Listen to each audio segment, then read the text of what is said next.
Bueno, hoy como todos los miércoles tenemos nuestra sección Filosofía para Llevar. Como siempre nos acompaña Daniel Barnaghi, ingeniero, electricista, profesor de la Universidad Simón Bolívar, doctor en Ciencias Políticas. Buenos días y bienvenido, Daniel. Qué gusto conversar contigo esta mañana.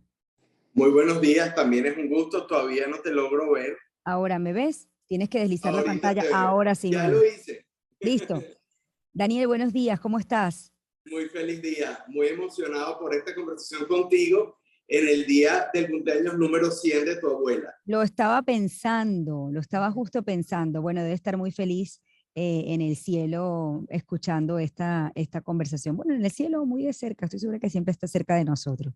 Absolutamente. Oye, Daniel, te he pedido incluso días previos, esta semana hemos dedicado buena parte del programa y la prensa internacional a hablar de izquierda, sobre todo de izquierda más que de derecha, a propósito de la elección de Gustavo Petro en Colombia. Y yo quise en esta sección que la gente entendiera qué es la izquierda. Fíjate que incluso en las entrevistas que he hecho, pareciera que múltiples izquierdas, distintos rostros de las izquierdas, e incluso hay una nueva izquierda, dicen que la nueva izquierda latinoamericana, ¿eso existe o no?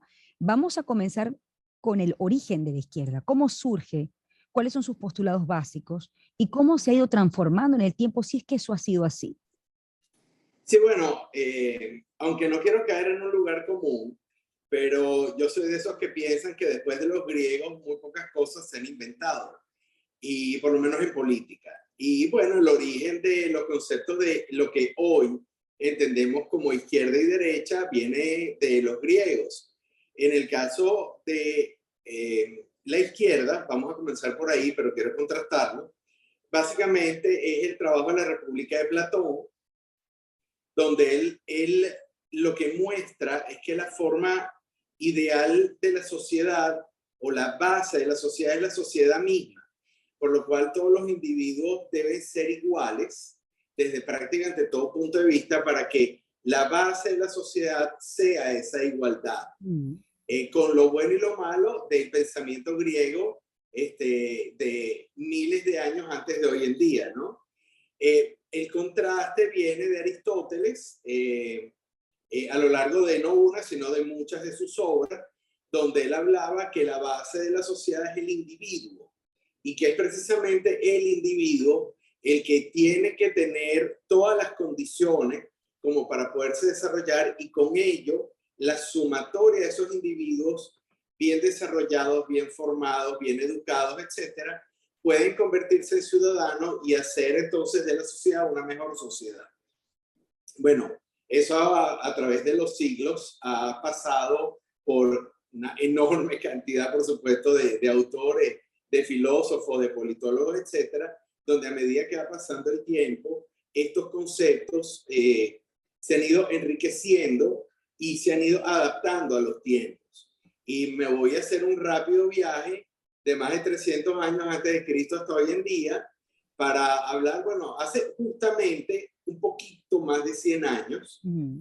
cuando triunfa la revolución bolchevique, alguna vez hicimos un programa de eso, triunfa el comunismo, triunfa el sistema de izquierda por primera vez de manera masiva en los tiempos modernos, en la era moderna, en un país que fue cuando se derrocó al zar de todas las Rusias, Nicolás II, y bueno, asciende al poder este sistema, el sistema comunista, que básicamente lo que buscaba era justamente la igualación de los individuos. De la mano de eso, bueno, viene un poco más adelante todo lo que es la consolidación del comunismo chino, y de esta manera, en el siglo XX, bastante temprano, dos de los países más grandes de todo el planeta ya instituyeron el comunismo como su sistema básico de funcionamiento social, político y económico. Entonces, ¿qué pasa en el año 1917? Bueno, ese triunfo bolchevique eso ocurrió cuando todavía no había terminado la Primera Guerra Mundial. Pero esas ideas calaron muy rápido en una buena parte de Europa, pero también en América Latina, mucho menos en Estados Unidos, en América del Norte. Entonces, bueno, efectivamente, lo que comienza a ocurrir es que a medida que, bueno, primero termina la Primera Guerra Mundial, luego asciende Hitler, Stalin al poder, se termina la Segunda Guerra Mundial, viene una repartición de esa Europa.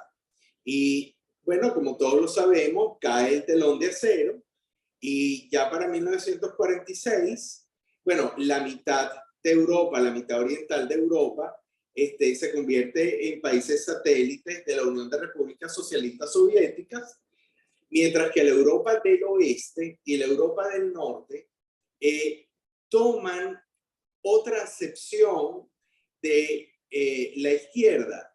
Y entonces se produce una decisión en el término en el cual, cuando la base de mando del partido y del país es obrerista, se tomó la acepción de la palabra comunismo. Mientras que cuando lo que buscaba el sistema era mejorar las condiciones de la clase media, y era la clase media, la burguesía, la que tomaba o detentaba el poder en esos países, se usaba, pero con los mismos preceptos de igualación social, pero con una filosofía completamente distinta en la praxis, se comenzó a hablar de socialismo. Y entonces a partir de 1945 hay una diferenciación entre lo que es comunismo y socialismo en lo que es la práctica de la política de cara a la sociedad. Pero tienen, por supuesto, una gran similitud. Y bueno, ya después en los años 50, 60 y 70, ambos bloques de Europa exportan, eso va entre comillas, de manera distinta, lo que era su concepción de la izquierda a América Latina y a África. Y a Asia, por supuesto, donde, bueno, está Chile. ¿Cuál es la concepción de la izquierda que llega a América Latina? ¿Y cómo ha Okay. cambiado esa concepción a lo largo del tiempo? Sí, bueno, básicamente, aunque no fue el primer intento, hay dos polos de lo que nosotros podemos entender la izquierda o el origen de la izquierda en América Latina en el siglo XX.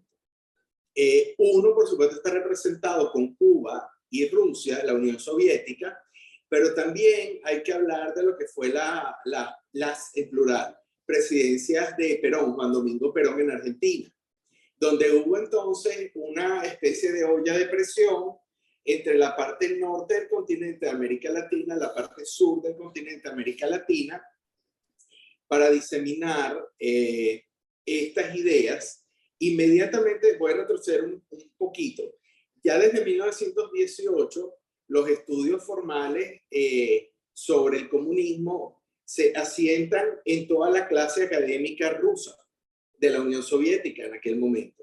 Y entonces hay una gran cantidad de jóvenes de América Latina que van a esa Unión Soviética a estudiar con condiciones particularmente favorables para ellos. Entonces, ellos vienen ya a América Latina en los años 30 del siglo XX para comenzar a difundir esas ideas, pero con una clara noción de tomar el poder y de tomarlo de manera indefinida, porque una de las características de la izquierda es que los planes son a larguísimos plazos, los planes de poder, no son, porque no es inherente a la izquierda el cambio de sistema. O sea, la izquierda no tiene dentro de sí lo que se necesita dentro de un sistema para poder crear una alternativa democrática. Entonces, bueno, se habla de la izquierda democrática, pero digamos, hoy en día en el siglo XXI, nosotros eso lo tomamos con pinzas porque son conceptos que hay que manejar con cuidado.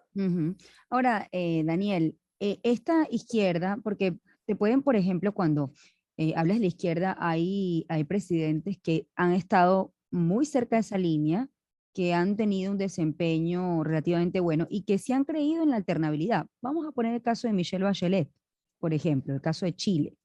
Entonces, pero hay otras izquierdas que han hecho todo lo contrario, es decir, que efectivamente no han creído en la alternabilidad del poder, han querido perpetuarse en el poder. Entonces, la pregunta es, ¿cuál es la izquierda que ha dominado en buena parte de América Latina en estos tiempos? Si uno ve el mapa, hoy en día, son 11 países sin contar Cuba, si lo contamos son 12 países donde la izquierda ha avanzado en el mapa geopolítico de la región. Sí, Bueno, la pregunta es muy buena porque me permite retomar esa separación que trabajamos de esa manera en el ámbito académico entre lo que es comunismo y socialismo, aunque ambos sean sistemas de izquierda. El comunismo es un sistema unificante, homogeneizante y desinstitucionalizador. O sea, básicamente lo que busca el comunismo radical es eliminar cualquier institución distinta en la praxis, cualquier institución distinta al Partido Comunista y a lo que significa que ese Partido Comunista sea la institución en singular que dirija los destinos del país. Y eso, estamos hablando de la teoría, pero que se acerca a la práctica. Y un ejemplo muy claro de esto es Cuba, es China. Esos son países que tienen un sistema comunista tradicional, ortodoxo, homogeneizante, hegemonizante, y donde, digamos, no hay como poros por los cuales pudieran entrar otras ideas o otras alternativas.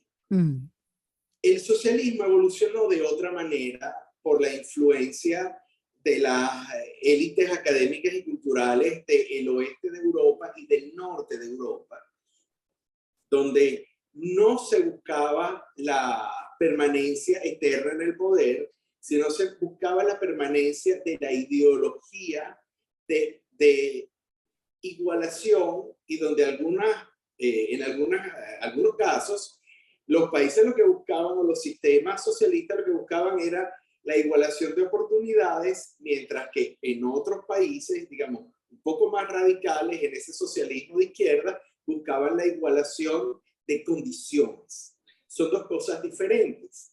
Entonces, los países que permitían más igualación de oportunidades normalmente evolucionaron en sistemas de izquierda más institucionales, donde hay más separaciones de poder, nunca es completa, nunca es perfecta, cuando el sistema es formalmente de izquierda. Otro asunto es cuando hablamos de híbridos, de sistemas de centro que tienen componentes de izquierda, pero ya en ese tipo de sistemas sí son sistemas institucionales, donde hay separación de poder y donde el sistema, el Estado de Derecho, permite la alternancia de los mismos. Entonces, ¿qué es lo que pasó en América Latina? ¿O qué ejemplos podríamos dar? Bueno, efectivamente, el ejemplo de la señora Bachelet es un ejemplo de socialismo institucionalizante, donde aunque hubo la tentación de influir en algunas instituciones, no llegó a ocurrir de facto. Y de hecho, logra una segunda presidencia no muy exitosa, pero lo hace a través de la consolidación de un sistema democrático con las herramientas de la democracia. Sí. En esos casos hablamos, aunque el término está en revisión, de socialdemocracia. Y eso fue también lo que existió en Venezuela desde el año 58 hasta el año 98. Eran sistemas todos los gobiernos fueron de izquierda, pero de distintos grados. La izquierda de Acción Democrática era un poco más a la izquierda, la izquierda de Copey era un poco más a la derecha que la izquierda de Acción Democrática, pero tenían en común que trataron, con más o menos éxito, eso lo podríamos discutir, de que hubiese una independencia institucional, de que hubiera una transparencia en el sistema de votación, y un ejemplo de ello que tuvo un final muy malo, pero habló de la independencia de las instituciones, fue la defenestración de la segunda presidencia de Carlos Andrés Pérez, un presidente de izquierda, pero que los sistemas estaban relativamente independientes o bastante independientes entre sí, y se llevó a la justicia a un expresidente. Ahora, a un presidente en ejercicio en ese momento. ¿Los resultados de los gobiernos que se inclinan a la izquierda han sido mejores que los gobiernos que se inclinan a la derecha, a la centroderecha? Te lo pregunto precisamente por el avance. La pregunta que ha sido recurrente en estos últimos días e incluso en el programa es ¿por qué América Latina da ese viraje a lo largo del tiempo? ¿No? Pareciera esto cíclico, pero bueno, van cambiando, pero sí hay, digamos, una tendencia a votar por personas o por ideologías de izquierda en lugar de otras que se ubiquen entre la derecha y el centro derecha, con excepciones. Pero fíjate que incluso en las excepciones, pues luego se regresa de nuevo a la izquierda, ¿no? Entonces, Sí. bueno, aquí la pregunta es, ¿qué está pasando con la derecha y la centro derecha? ¿O por qué la izquierda logra enamorar a tantos electores? Ok, bueno, sí, el planteamiento es complejo y es muy bueno, te lo agradezco. El punto es que en la historia, sobre todo en la historia política de América Latina, a nosotros nos cuesta mucho salir del penduleo. Muchos de estos sistemas de izquierda radical en América Latina desembocaron en dictaduras militares de férrea derecha. Era férrea por militar y era férrea por derecha. Entonces, obviamente, bueno, eso producía un enorme índice de frustración en las sociedades que obviamente buscaban salir de esas dictaduras militares de derecha y buscaban haciéndolo, hacer un penduleo buscando sistemas civiles por un lado, no militares, pero por otro lado de migrar hacia esquemas de izquierda que supuestamente, digamos, en el imaginario colectivo o en el discurso, existía lo que se llama, en mi opinión es un nombre lamentable, justicia social y justicia redistributiva. Entonces, lo que hicieron muchos países, que sobre todo aquellos que venían de dictaduras militares de derecha, era buscar sistemas de izquierda que en lo que se interpretara que iba a haber más justicia, tanto social como económica, donde una buena parte de esa justicia era redistributiva, no era productiva. Entonces, ¿qué pasó en América Latina? Bueno, obviamente hay buenos gobiernos de derecha, malos gobiernos de derecha y lo mismo por la izquierda. Buenos gobiernos de izquierda y malos gobiernos de izquierda.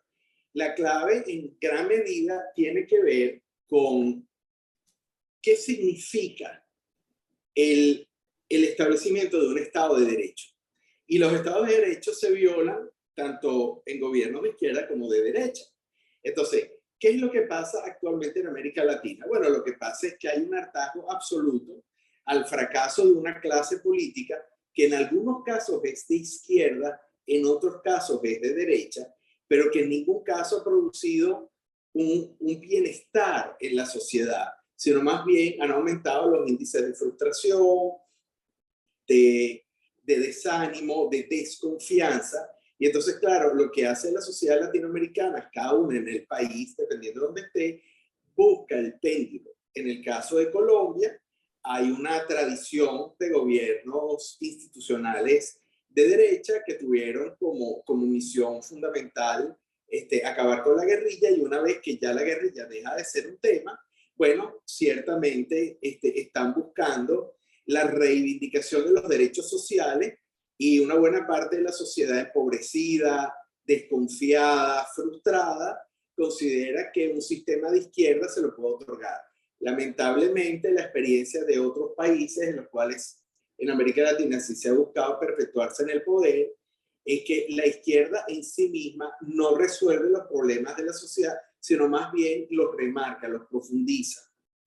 Porque al ser un pensamiento económico redistributivo y no productivo, es un sistema que resta libertades económicas y obviamente resta libertades políticas. Bueno, yo tengo que despedirte, Daniel, te agradezco mucho, interesante esta sección. Yo creo que podríamos hablar, ya que hablamos de la izquierda, sería justo hablar de la derecha en el próximo programa, ¿te parece? Ese es el derecho a réplica del péndulo histórico, me Así parece muy es, bien. hay que ser justos. 7:49, vamos a hacer una pausa. Gracias, Daniel, te agradezco mucho. Arroba de Gracias, Shirley. Barnaghi, puedes seguirlo por allí, doctor en Ciencias Políticas, profesor de la Universidad Simón Bolívar. 7:49, vamos con Actualízate.